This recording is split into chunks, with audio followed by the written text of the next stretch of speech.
this is Henry from FaceUp. Today I'll be doing a deck profile for Blend S, the Maika partner specifically. So before I get into this video, I want to say that I won't be explicitly explaining what each of the cards do in terms of their translations. You can refer to the description of this video for a link to all the translations for the cards in the set. The reason being it would take too long for me to do that. And I'm also going to quickly explain why I chose this partner for Blend S. The reason is very simple. It's because I pulled a signed copy of the card, and that's really the only reason why I'm playing her. It's not like she's my favorite character. Not that I dislike her. It's just, that's really it. And the effect is, it's alright, I guess. So I guess we'll move into the next part of the video. Alright, so before I really get started, there's two other things I want to mention. The first is that, unfortunately, there are going to be some proxies in this deck profile because I did not pull all the copies of the cards I needed. The second thing is that generally how I built this deck was through a technique called mind mapping, which is something that I may go into more detail in a separate video about, but that's just a general idea of how I want. And there's going to be some basic things about deck building that I will not be talking about in this video. It's kind of assumed that you already know how to build a basic deck in ChaOS. Those are things that we'll probably have a separate video series on. So unfortunately, if you're looking for something that will help you in regards to basic deck building, this may not be that useful. So that being said, let's go on. The first thing that I look at when I choose a partner is I look at what the partner does. I feel that's extremely important. So the partner has two distinct abilities. The first one is that it can put a character face down to buff itself and to give itself penetrate. So because it's putting something face down, it means that I also need something to put my cards face up. That's something that I kept in mind. The other thing it does is that at the beginning of battle phase, I could choose to draw. And during my turn only, I could do burn to a single character, specifically a friend, I believe. Let me just double check that. Yeah. Specifically to a friend, equal to the number of characters that they have in their backyard. And when I say their, I mean I'm referring to their opponent. So naturally, I want to be able to remove cards from their waiting room to the backyard, and also, perhaps more fundamentally, I want to get cards from their hand or their deck into their waiting room so I can remove it to backyard. Now, a benefit of this kind of effect is that lately, and when I say lately, I mean like the last year and a half, there are a lot of decks that center around removing their own cards from either their hand or the waiting room to the backyard. So it helps me that my opponent is doing some of the work for me, but I do use some cards to help accelerate that process. So let's look at the cards. The first card that I use with this partner is Dino. Now, Dino is, what he does is that he doesn't specifically help Maika, although he does do something that does help address Maika's second ability. And that's another thing I want to make a note of. Maika doesn't have any specific friends that support her, which is a little abnormal for ChaOS deck design, deck building design, but yeah, I mean, it's fine. So it's whatever. So Dino is pretty useful because on entry, he can do deck burn to your opponent, which will give you cards to remove from their waiting room to backyard to trigger her ability to make her bird stronger. That's good. The other ability that he can do is that he can reduce the cost of extras, the next extra you bring in, by 2 cards. So for example, this card has a cost of discarding 1 to bring in. So if I bring him in first, essentially I can play her for free. Likewise, if I had an extra that was discard 2, I could essentially bring it in for free. I don't play any extras like that in my deck though, but I could do that. The last thing he does is that I could send him to waiting room, and I can bring a card from my hand that is not him to the arena without paying the entry cost. And this is good because essentially the card is useless otherwise. And the other good thing about this is that I can also put a card face up after this effect resolves, which is useful because that works with Maika's second ability. So overall, really good card. It also has a pretty decent entry cost, which is draw 2, discard 1. Really good card, decent stats, even though you don't really want it to be on the board. It does a lot of different things. Another thing I want to talk about before I go on is that I decided to focus on essentially disabling my opponent's characters, specifically their friends with this deck. You can see that with the burn effect that Maika has naturally. So I could burn out one of their friends, hypothetically at least. And I try to make my ways of doing this vary to make it harder to counter. So I'll be doing some things. I'll be putting their friends face down. I'll be doing some things that reduces their defense, etc. And that is one of the things I do appreciate about Maika, is the fact that she does have that versatility, even though she doesn't necessarily excel in any one particular area, aside from burning out a friend. So the next card we're talking about is this extra, which works with Maika.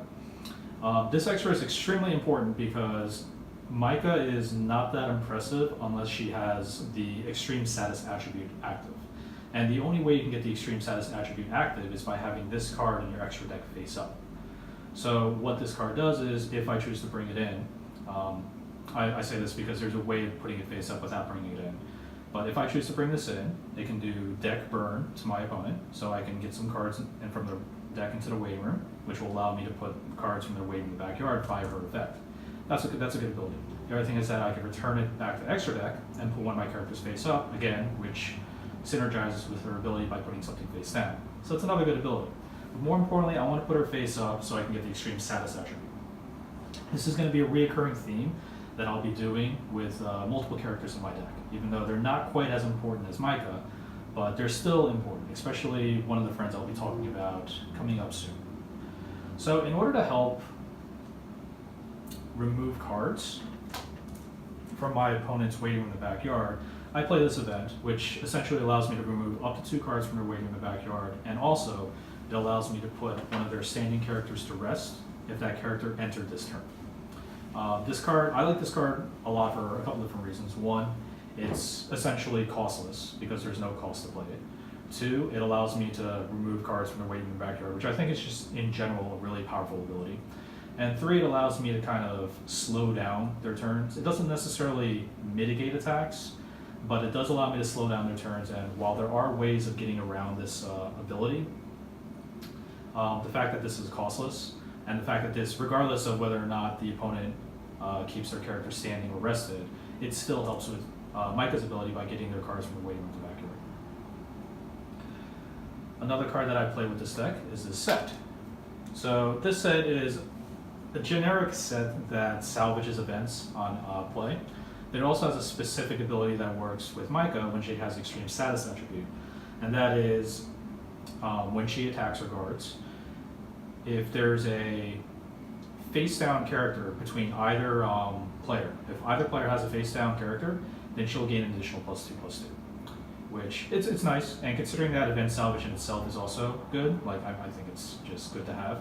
Now, if you notice, I only play 2 copies of this card, and ratios is something that I don't really want to talk too much about in this video because I feel it could take too much of the video's time.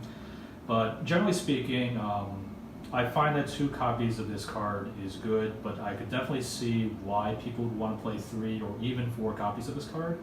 But based on the metagame that I play in, I feel that 2 copies is good, and that and the fact that I had trouble fitting in a lot of the other cards that I want to play in this deck, so I had to make cuts somewhere.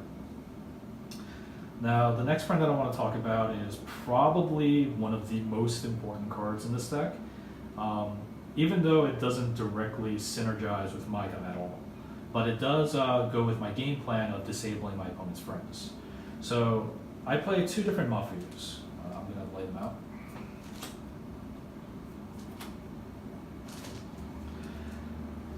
I'll talk about this Mafuyu first. So the great thing about this Mafuyu is that during the battle phase, I can discard I believe it's a character. No, it's just a card. I can discard a card, and I could take one of my friends that have not participated in battle this turn, send them to waiting room, and bring this out from my hand without paying the entry cost. This is great because it doesn't specify that the friend has to be face up. So if for whatever reason they've disabled one of my friends that is no longer useful for me while I'm defending, I can bring this out, and it's a pretty beefy 6 defense. The other good thing about this is that when this comes out via card effect, I can target a character. It doesn't have to be herself, and give something additional for defense, which is a lot more helpful than it probably sounds. So I could turn her into a 0/10, which is pretty decent. It's not going to kill anything, but you may need 2 characters to get through it, depending on how things play out in the turn. Or I can give my partner an additional 4 defense, which is also extremely helpful. In terms of keeping myself alive, this is one of the more important cards in the deck. And I'm not actually sure this deck could function at all if I did not have this card in my deck. The other card I'm going to be talking about is this 9-2 Mafuyu. So the notable thing about this 9-2 Mafuyu is that part of its trespass cost is that I can bounce another Mafuyu that's already on the board back to my hand. So obvious ways I could use this is that I could play this during my opponent's turn, keep myself alive and mitigate damage, and then during my turn I could trespass this Mafuyu out, bounce this back to hand so that I can play it during my next turn. Now this card isn't really that special on its own otherwise, but if I have the little sister attribute active in my extra deck, which is based on this extra, then when she comes out via trespass, I could put one of my opponent's characters face down. So I find that extremely helpful. Simply burning out characters can be relatively easily mitigated or outright stopped. Stopping characters from being put face down is much more difficult to do. So the fact that this also has a pretty big body at 9-2 definitely helps out. Then I'll talk about the extra. So this is the extra that allows me to have the little sister attribute active. And the other notable thing about this is that if I decide to actually bring this out, I can salvage any card I want from the waiting room, which in this deck can be pretty helpful. I can salvage out cards I don't play that many copies of, such as my set, if it ends up in my waiting room for whatever reason. I could salvage Dino, so I could reuse his ability. I could salvage any of my events that don't send themselves to the backyard. There's a lot of things I could salvage that make this card extremely helpful to have, and also it allows me to put a character face up, which again synergizes with Maika's second ability.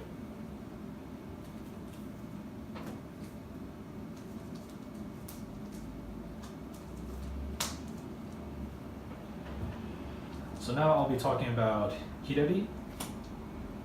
Play 3 copies of him, also as extra. And he has 2 interesting abilities. The first ability is that essentially if I draw from a card effect, I can give one of my characters +2/+2 and penetrate.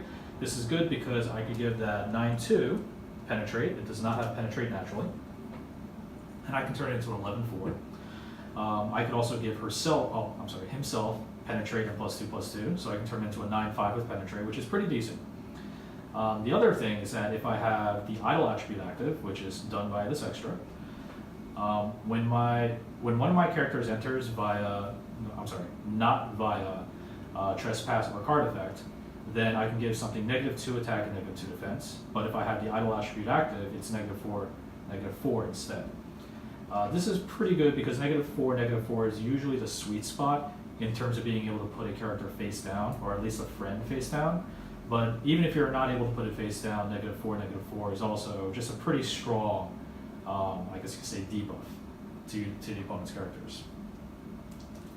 Unfortunately, because this has to enter not via card effect, I cannot use this during my turn. If I could, it would make things a lot easier, but I guess it would also make things a little more overpowered if I could do that.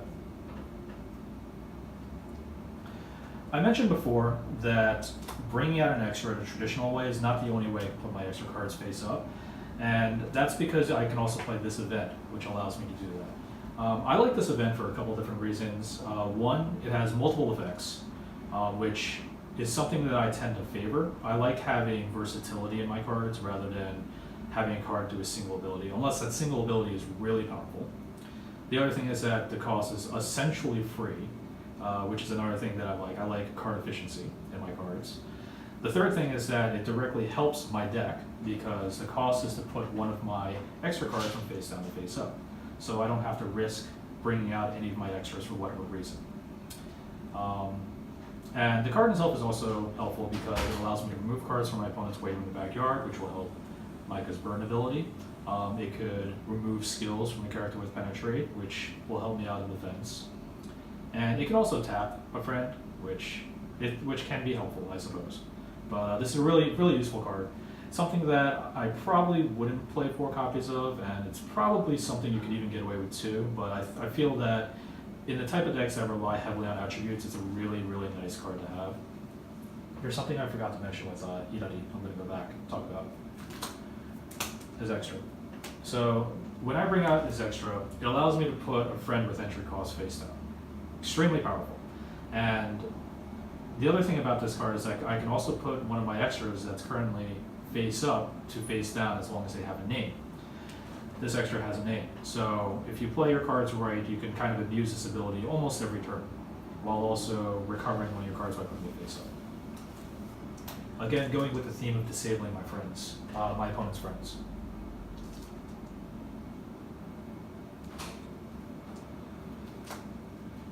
I played 2 copies of this event. So this event essentially allows me to put my opponent's friends face down as long as they have an entry cost.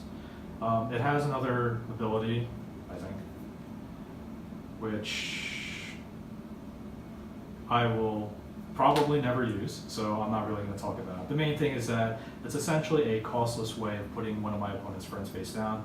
This is really important because there are specific generic types of cards that you could say hard counter this deck, and being able to disable those cards is really, really important.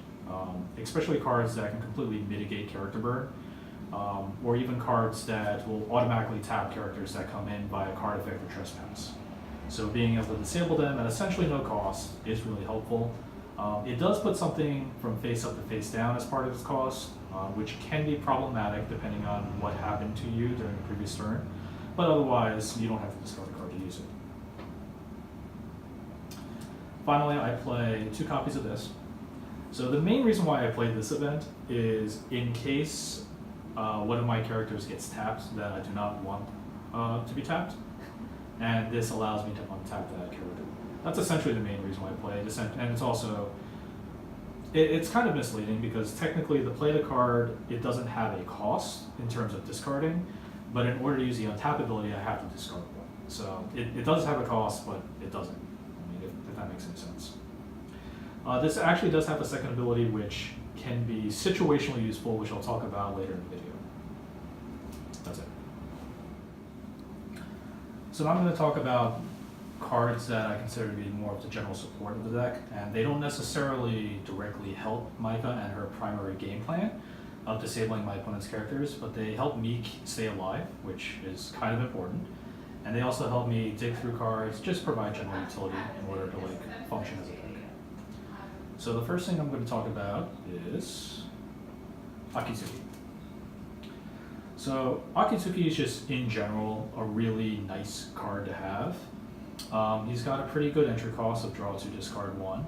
He could reduce penetrate damage by 4, which is an extremely obnoxious ability to go up against. He's got pretty solid stats, 4/4. He can also remove a character from waiting in the backyard in order to trigger his other effect, which I believe gives something +3 attack. Yeah, +3 attack or +3 defense and penetrate. And if the opponent has a character with penetrate on the arena, you can also do an optional draw. Basically, this card does a little bit of everything, and it also works with a couple other cards which I think are fairly important to the deck. The first of which is the set. So I played 2 copies of this set. This set has no cost, which right away is really good to me, but it also does not have any stat modifiers, which, considering the fact that it has no cost, is not a big deal. The first effect is that it prevents my opponent from reducing my attack or defense, which is extremely helpful.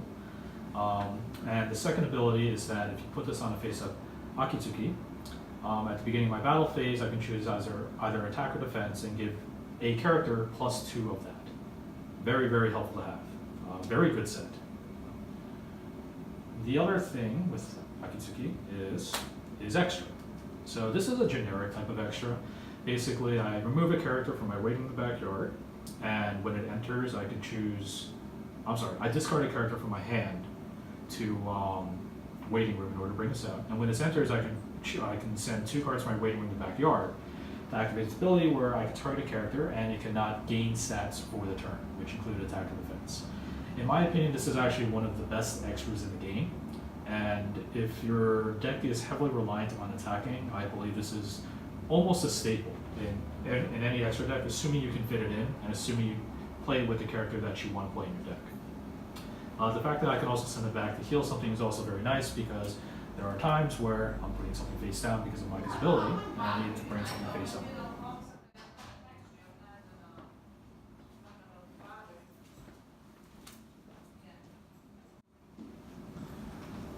working with this character, I also have Dino. So Dino doesn't do anything specifically with Akitsuki, but I can discard itself to draw 2, which is very helpful to have sometimes. Sometimes you just need to draw the cards.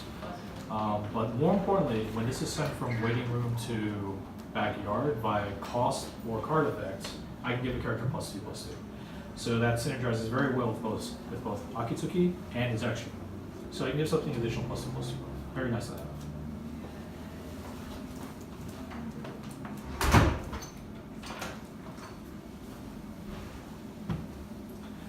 Next, I'll be talking about Miyu.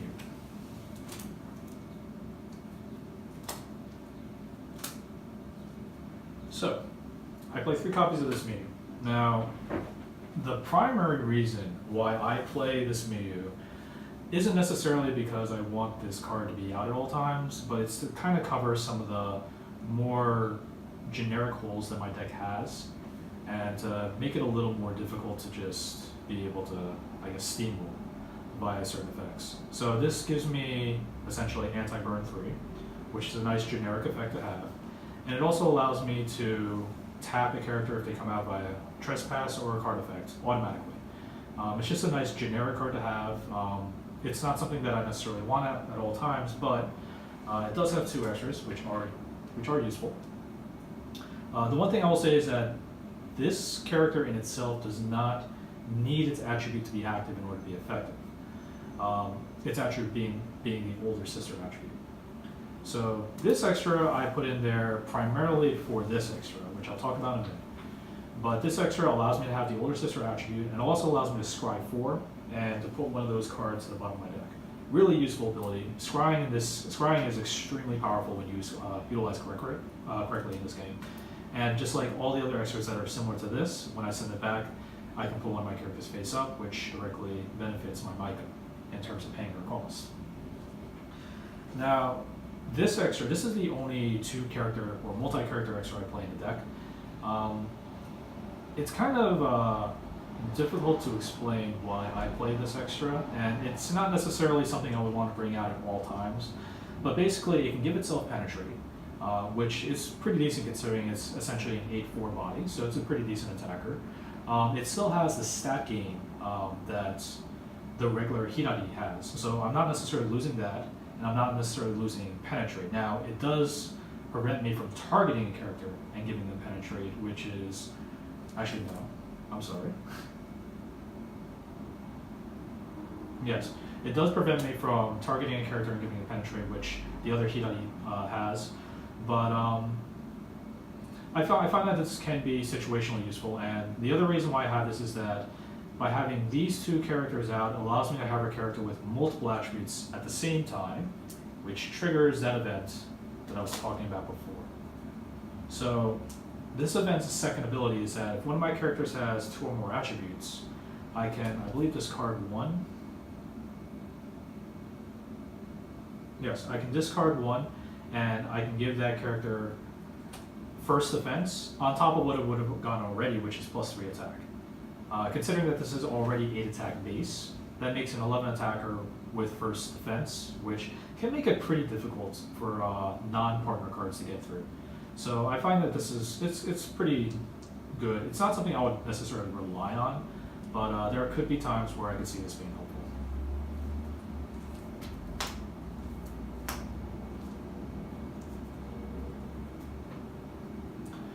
Next, I will talk about Kaho.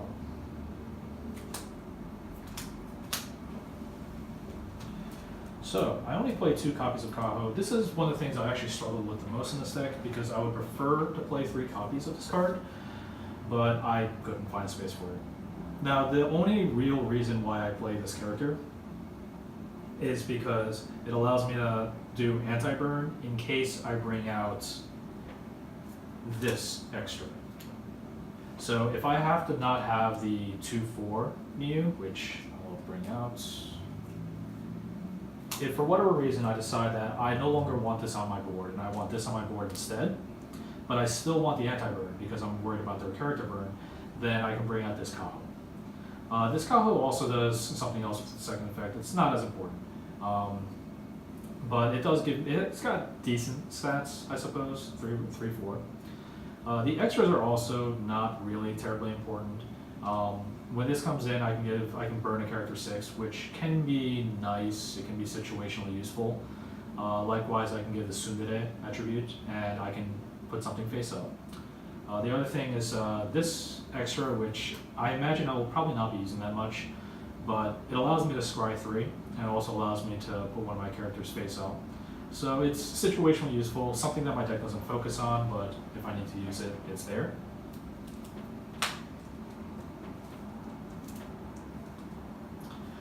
Now I'm going to be going into more of the niche stuff. This Maika. I don't believe this is the first time this effect has appeared in ChaOS, but it's the first time that I've personally seen it. It's pretty interesting. So I could bring this card out from my hand to my arena by paying the cost, and by doing so, I could put a character from stand to rest that entered this turn, and I can also give a different character, not the same character, I believe -2, yeah, -2 attack, -2 defense. I find that this is a very powerful ability when utilized right, because you could not necessarily disable 2 characters in a single turn, but you can mitigate one character and then you can completely stop another character, which is very nice. The fact that, and let me just double check it before I say it,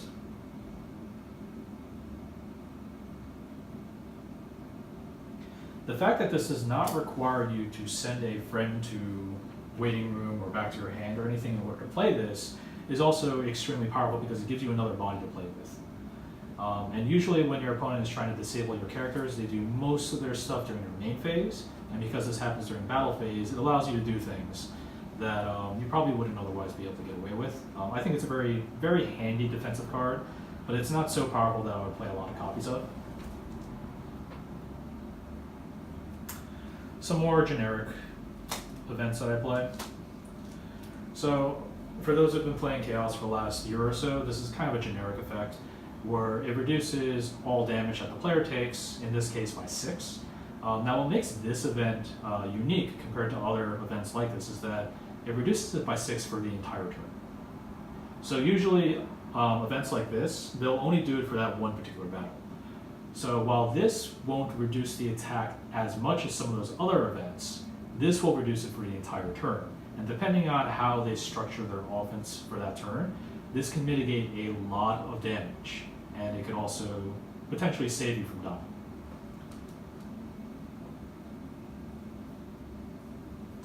I play one copy of this card. Because I have a lot of tapping abilities, the cost for this card isn't that bad, and being able to essentially stop one of my characters from taking battle damage for a turn, I think is pretty nice.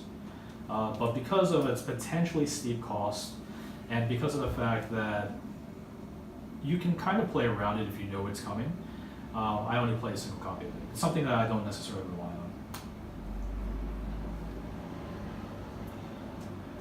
I play 2 copies of this set. So what this set does is it basically gives one of my characters stun gun. Stun gun is jargon that we like to use where if you have this equipped to a character and that character does battle with another character, at the end of that battle, that character will be tapped. And this is face down okay, so even if your character goes face down as a result of battle, that other character is still going to be tapped. While the +2/+2 stats is nice, the primary reason why I do this is because even if you're able to completely disable all of your opponent's characters, depending on what defensive options they have in their hand, they could still either stop or heavily mitigate your damage for the turn, depending on what they do. Now, what this card will do is that if you place it on a character, you can attack with that other character first. And at that point, your opponent has to make a decision where they either have to just eat the damage from that character, or they have to essentially lose almost all of their defensive options. Conversely, you could use a defensive option on this character, and that's fine, because I'd rather it being used on the character that's attacking with this than my partner, which is my biggest source of attack in this deck. So even though this character that's attacking will almost always die because it will almost always be going up against your opponent's partner, the important part is to disable your opponent's partner from being able to defend other attacks, which is the reason why I play this set. It's not something I rely on though, so I only play 2 cards. Finally, I have this extra.